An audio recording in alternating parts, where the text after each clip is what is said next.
رسول کی ایک صفت ہے جس پر فرماتا ہے انک لعلی خلق عظیم، اے حبیب ہم نے آپ کو خلق عظیم پر فائز فرما دیا ہے۔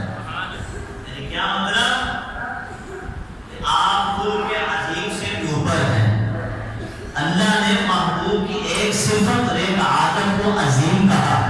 توجہ رکھیے، یعنی سارا قرآن حبیب خدا کی ایک صفت اور ایک صفت کو رب نے عظیم فرمایا، آج و صفت کو عظیم فرمایا، حالانکہ پورا کا پورا قرآن اور دنیا وما فیہا، اور یہ دنیا کا ساز و سامان ہے۔ قرآن رب اس کے بارے میں فرماتا کل متاع دنیا قلیل، محبوب کو فرما دو کہ دنیا کا سارا ساز و سامان قلیل ہے، لیکن حبیب نے مجھے عطا کیا وہ عظیم ہے۔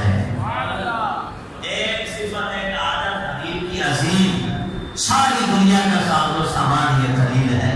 کیا مطلب مقام مصطفیٰ علیہ السلام کا جب یہ دلیل کا تاجدار تھا، تیرے خلق کو حق نے عظیم کہا، تیرے خلق کو حق نے جمیل کیا، کوئی تجھ سا ہوا ہے نہ ہوگا شہا، تیرے خالق کے حسن و عطا کی قسم۔ آپ قابل توجہ نکتہ، قرآن کریم کی آیات کتنی ہیں؟ سب مل کے پڑھو 6666۔ کتنے آیات؟ 6666 آیات ہیں قرآن کریم۔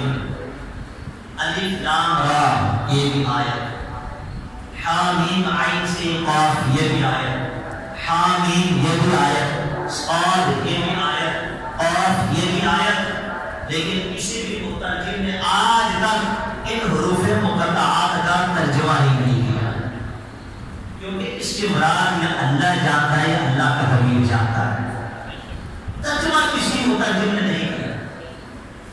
تفسیر روح البیان کے اندر علامہ اسماعیل حقی رحمۃ اللہ تعالیٰ نے آپ ذکر فرماتے ہیں، نفیس نکتہ فرماتے ہیں کہ قرآن کریم کی آیات 6666 جب جبریل نزول قرآن لے کے آئے، عرض کی الف، حضور نے فرمایا علم تو میں نے جان لیا، عرض کی لام، فرمایا علم تو میں نے جان لیا، عرض کی را، فرمایا علم تو میں نے جان لیا۔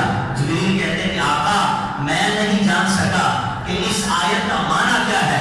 حضور نے فرمایا جبریل یا میں جانتا ہوں یا میرا خدا جانتا ہے، ہم دونوں کے سوا اس کا معنی کوئی نہیں جانتا۔